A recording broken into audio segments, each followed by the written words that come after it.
The whole time I was like, as if I was like gonna bungee jump. And I was all suited up. I had the harness on. Yeah. I was strapped to the bungee, even had Hmm. like a helmet. Everything was prepped Yeah. of me studying Japanese and stuff, but I never jumped.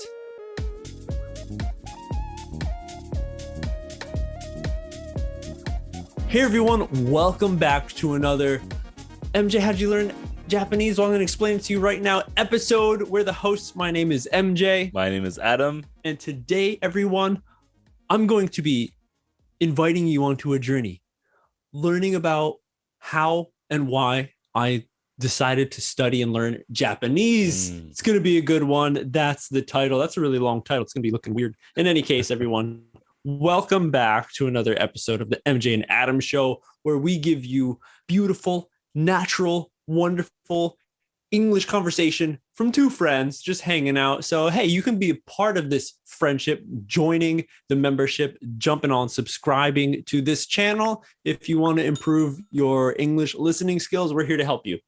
So, everyone, again, today's topic is going to be about an explanation of why I studied Japanese. So many times we talk about giving everyone advice, how you can better study English, because, we've had experience from our past company and working, teaching, helping people with their English. But, one thing that I always find myself is kind of comparing their process of learning and progress to something that I've been through when I was learning Japanese.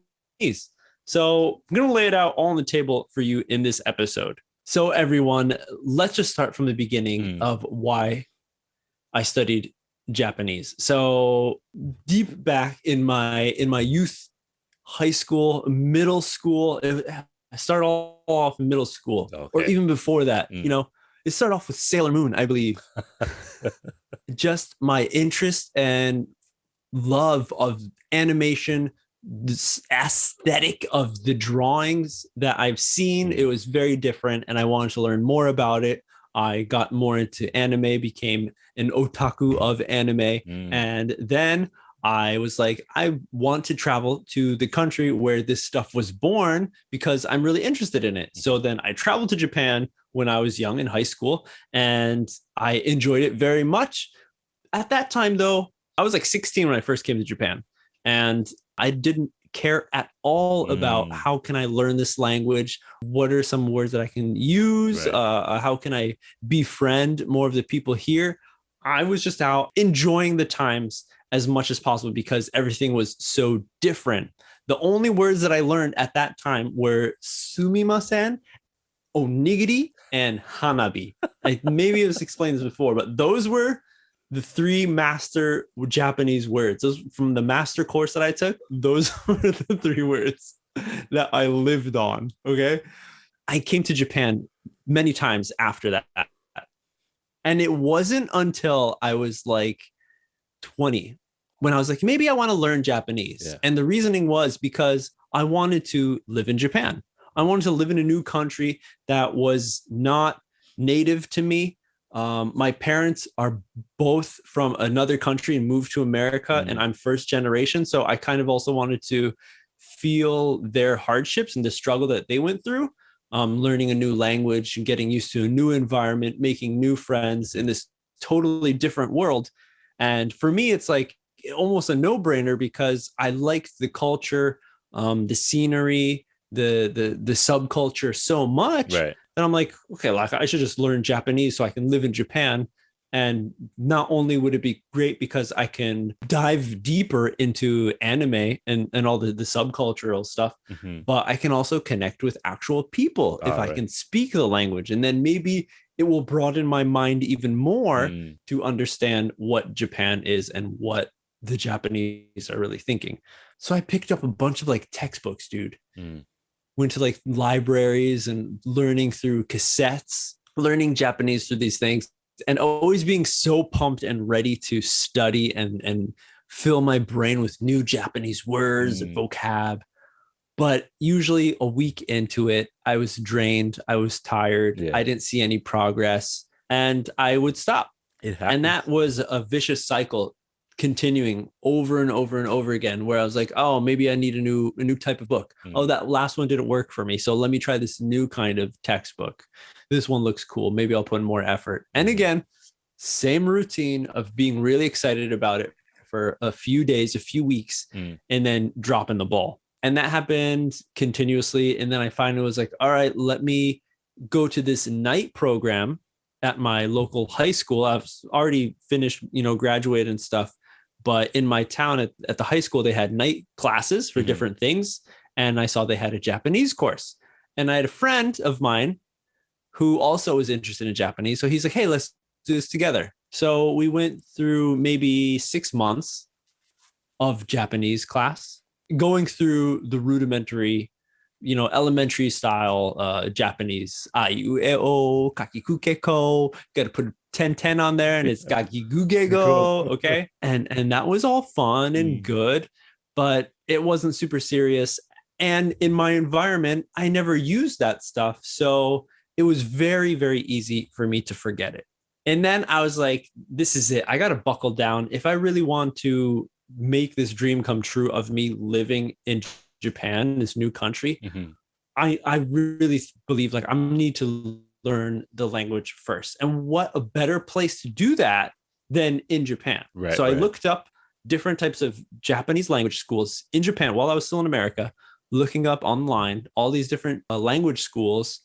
And I was lucky enough that I had a friend who the year before went to a Japanese university, and he told me a little bit about how the studying happened.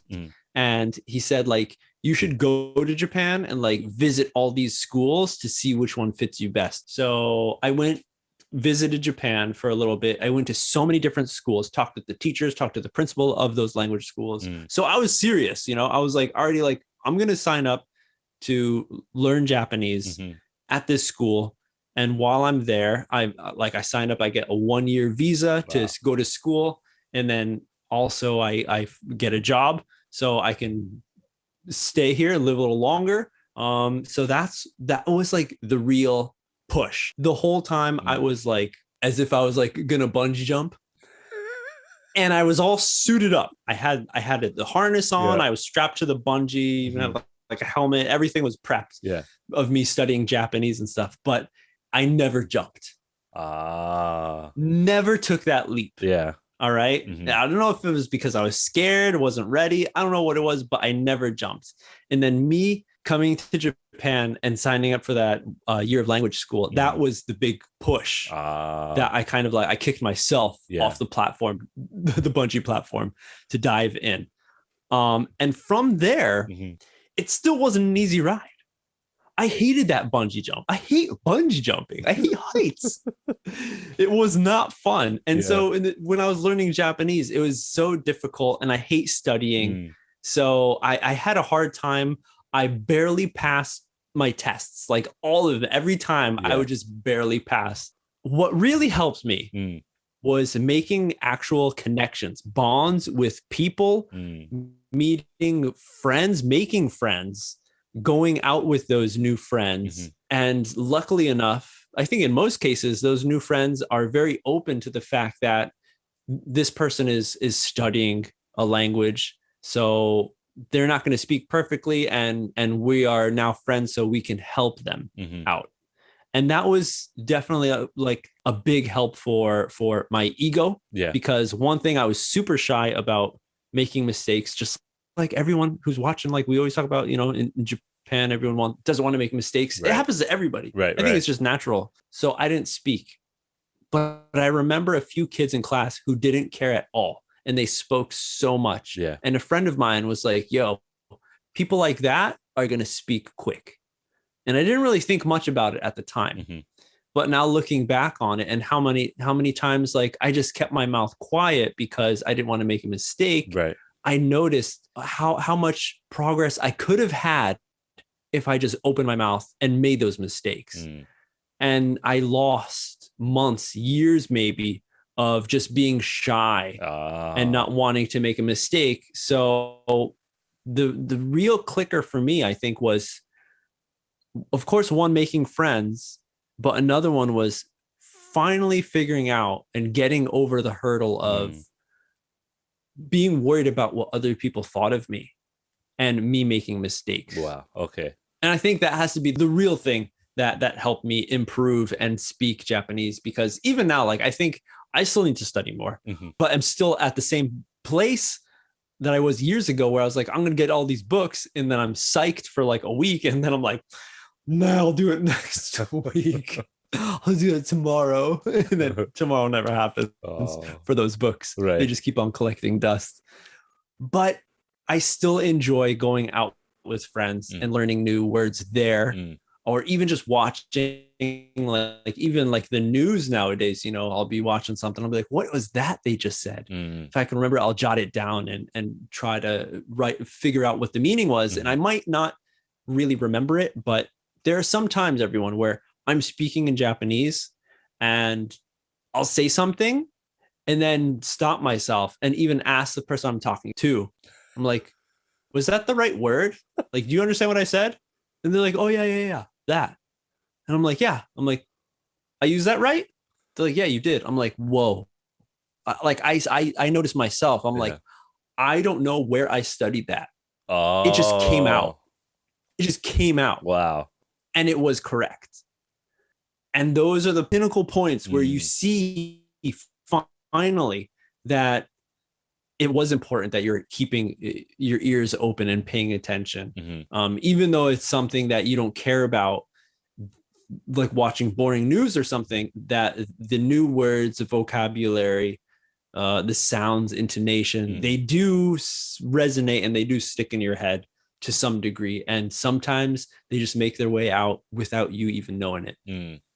Is there something that you were doing actively after you kind of stopped studying, but you were trying to improve? Or was it just go with the flow, kind of like whatever comes your way, just handle it? Or did you actually try to set in place, like, if it's not studying, something to kind of study without studying? Nothing structured. I don't listen to any like programs so much. Like there's so many great YouTubers who create awesome like content of like learning Japanese. Like even when I was talking about, you know, studying the Japanese language proficiency test, I found so many things and I would check them out and they were just so boring. And I was like, after a while, I'm just like, man, I don't know about this. But if I think about it, and if I did just leave it on and continue listening to it, even without understanding it, I think they would have stuck, some of them. But when I was in school and going out with friends and learning from my friends, I was not taking any notes. I was just in the moment, hanging out, having a good time. Even if there was maybe a point in the conversation where I was like, oh, what's that word? And then they explained it to me, like it's in one ear, out the other, and until like it continued to happen. And I was like, oh, now I remember you explained it to me like a month ago. Right. Now I got it. And the only time I found myself like writing things down was when I was working at the office and I was starting to join like more and more meetings that were all in Japanese. And I remember listening and finding words that I didn't understand. So I'd write them down. And then on the next day, I would get a new sheet, write it down. And then I compared and I saw like, whoa, this word is used like so many times in these meetings. What does that mean? Yeah. So then I kind of like focused it to be like, what is more commonly used? Right. Because that's more important. I mean, it's similar to my story, but different in a way, because just the process you learned, and it seems kind of like some points is where I learned the same ways I learn, and other points I learned a little bit more differently. And I want to describe them probably in another episode. Exactly. That's right, everyone. That's all the time we have for this one. So what we're going to do is we're going to chop this in half because we all want to hear Adam's side of the story of how he studied Japanese. And that's what we're going to do in the next day or two. The episode of Adam's background story of learning Japanese is going to come out. So be excited for that one. Yeah. But thanks for hanging out, listening to me talk about my history of why I studied Japanese and how I did so. Again, I'm not a perfect proficient speaker at all. You can check out, that video that we did where he's speaking in Japanese. But the thing is that I learned to let go of any negative thinking and restraints from me just communicating, because that's all you want to do. Exactly. Just try to express your thoughts. And if you are able to know enough of the language that you can get that far, then there's nothing to lose. You're at least you can communicate. So like the video, comment down below if you found any similarities with your learning of English with how I study Japanese. Yep. And if you want to get in touch with us or comment on another place outside of YouTube, we got a plethora of SNS channels that you can choose from. We got TikTok, Twitter, Facebook, and Instagram, where we spend most of our time. Message us there and wait for us to reply, because we usually do. That's it. We'll see you on the next step.